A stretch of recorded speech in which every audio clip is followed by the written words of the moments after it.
Dengan penawaran early bird 273 juta, kita bisa dapetin sebuah mobil listrik yang ukurannya tuh kurang lebih sepantaran sama compact crossover gitu. Ini dia VinFast VF E34 dan ini juga dijual dengan skema penjualan yang unik. Jadi skema penjualan seperti apa, mobilnya seperti apa? Cek dulu video ini. Selamat datang di Autofan Indonesia.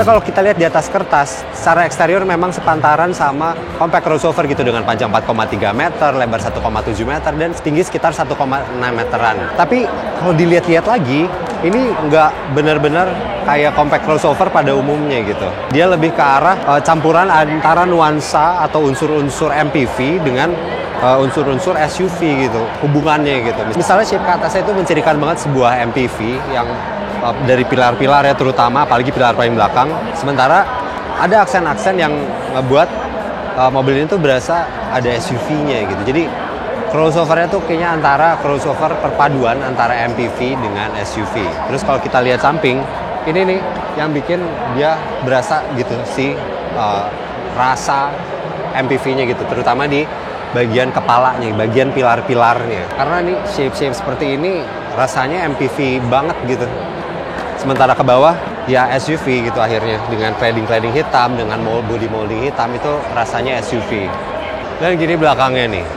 Jadi kalau misalnya teman-teman tadi lihat mukanya, terus sekarang lihat belakangnya, ada satu benang merah gitu sih dari gaya-gaya desainnya dengan lampu-lampu, tatanan lampu yang membentuk huruf V. Jadi dari depan ke belakang itu ada satu bahasa yang sama lah gitu. Dan ini bagian belakangnya didominasi, bagian bumper itu didominasi dengan bumper dengan warna material gitu, warna material plastik yang mencirikan akhirnya dia sebuah crossover antara MPV dan SUV gitu.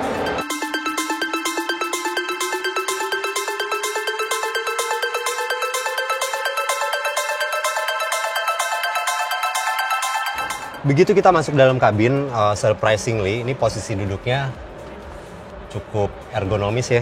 Ada adjustment height adjusternya untuk sisi pengemudi. Udah gitu ada reclining juga, ada maju mundur tentu. Terus untuk dari setirnya sendiri, dia tuh udah ada tilt teleskopik gitu. Jadi bisa ngepasin posisi duduk yang ergonomis lah, yang pas gitu. Apalagi ketika emang udah disetel gitu ya, buat tinggi-tinggi gue yang 170-an, 172 cm. Ini tuh pas aja sebenarnya si posisinya. Karena jangkauan badan ke pedal dan badan ke setir itu sama-sama jaraknya tuh pas gitu loh ke badan.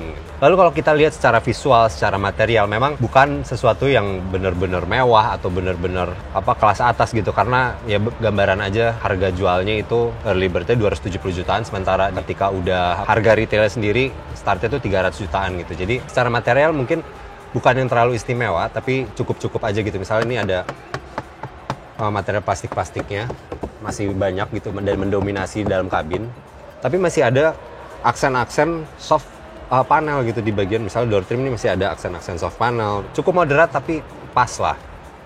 Lalu dari sisi fitur, VinFast VF E34 dia kalau kita lihat nih udah full layar gitu di dashboard, di instrumentasi udah layar, di sistem infotainment juga udah layar dengan layar yang vertikal gitu ya. Dan di dalam sini kita oprek-oprek sedikit. Pertama ada yang kelihatan kamera 360, di mana ada animasi juga, ada bagian animasi. Sebenarnya ini responsif sih, karena tapi mungkin memang beban gambarnya nggak berat gitu, beban 3D imagingnya nggak berat gitu. Karena kelihatan ya bukan yang 3D yang benar-benar jelas, tapi jelas kok si gambarnya pun kalau kita lihat nih kiri kanan, terus bisa lihat depan. Resolusinya ya cukup aja, masih kelihatan lah, boleh dibilang seperti itu. Terus kita cari lagi fiturnya. Nah ini udah ada driving aids dan bisa kita lihat nih, kelihatannya kayak ada ADAS ya, meski bukan ADAS yang seperti bayangan kita, ADAS yang lengkap gitu.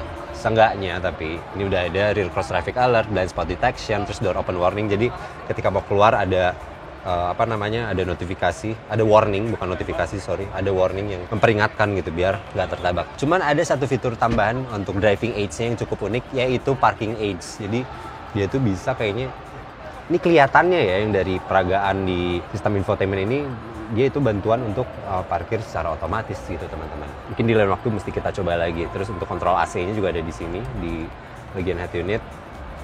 Bisa ada juga info battery and charging. Terus fitur lainnya nih, ada car control. Nah ini menarik nih, jadi unik sih. Jadi ada Windows control yang bisa dengan satu tombol tuh ngebuka semua, tapi nggak bisa dipencet untuk ngebalikinnya lagi. Mesti dari switch-nya di pintu gitu. Tapi switch-nya sendiri itu udah switch otomatis teman-teman. Jadi di keempat sisi, di bagian sopir ini untuk kontrolnya udah switch-nya switch otomatis gitu, yang turunnya otomatis, naiknya otomatis gitu. Di sini juga ada trunk control, kita coba. Jadi kita bisa ngebuka bagasi langsung dari head unit ini, dan nutup juga bisa secara otomatis. Nah fitur lainnya, meski dia belum ada ADAS, baru blind spot warning dan ya baru sekedar warning gitu ya, tapi seenggaknya nggak dibikin polosan juga karena ada cruise control nih. Kalau ya belum adaptif sih, tapi ya ada lah gitu cruise control. Ya overall nggak terlalu dibikin kosong, tapi bukan yang terlalu heboh juga gitu fiturnya. Cukup aja, dan ya buat mobil-mobil MPV seperti ini rasanya pas lah ya. Apalagi harga startnya 270 jutaan. Coba kita lihat duduk belakang.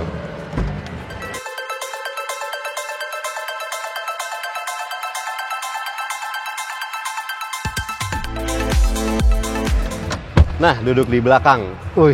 Kalau ini sih jatuhnya roomy banget ya, luas gitu sih. Apalagi ruang kaki nih. Ke depan tuh leluasa gitu.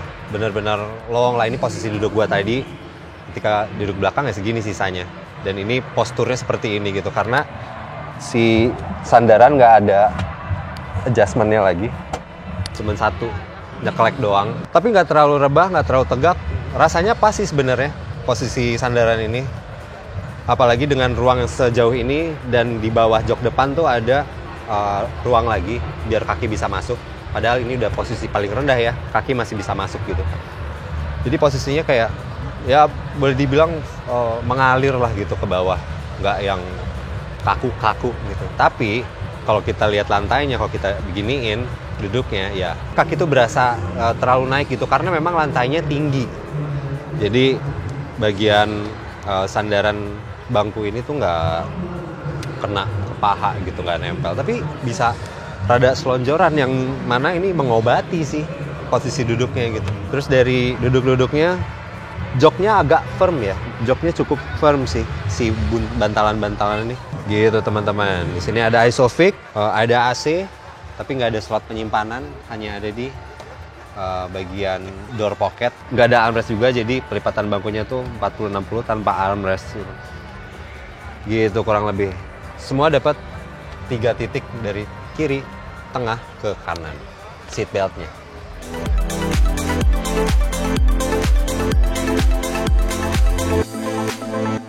Dan karena desain bodinya itu yang rada-rada MPV gitu ya, dia ngebikin ruang bagasinya itu cukup tinggi teman-teman. Jadi batas atapnya tuh nggak pentok-pentokan sama belakang jok gitu. Jadi masih ada ruang yang tinggi. Ini bisa ya nyimpan koper-koper gitu ya, atau barang-barang bawaan untuk berempat berlima. Rasanya sih segini masih cukup banget. Terus ditambah di sini tuh kelihatannya dengan shape seperti ini akan ada tonneau cover, di mana jadi ketutup gitu sih barang-barang kalian kalau kalian simpan di bagasi. Tapi ini karena bodinya seperti ini, nggak langsung membungkuk sebagaimana sering kita lihat di sebuah crossover gitu ya, crossover compact. Ini tuh jadi kelihatan tinggi aja gitu, si ruang bagasinya besar gitu kelihatannya gitu teman-teman. Dan pintunya elektrik.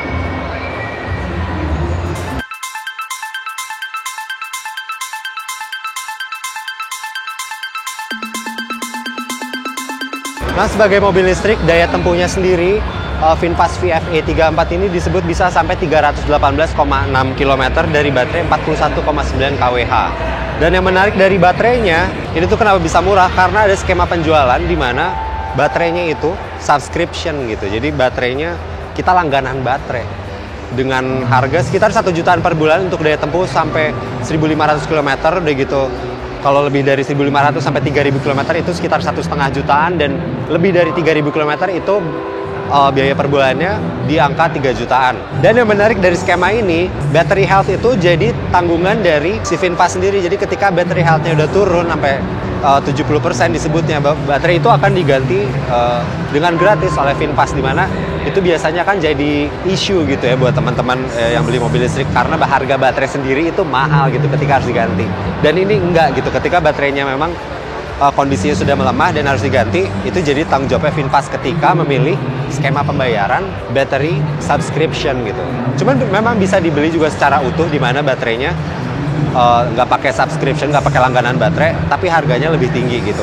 Dan sebagai gambaran untuk retail price-nya sendiri, bukan harga promo ya, dengan baterai subscription itu harganya 315 juta. Ketika dia mobilnya whole package, itu harganya sampai 400 jutaan. Jadi selisihnya lumayan jauh. Jadi teman-teman mungkin bisa hitung-hitung aja apakah lebih hemat ketika menyewa baterai, atau mungkin merasa lebih hemat akhirnya ketika beli mobil secara utuh gitu.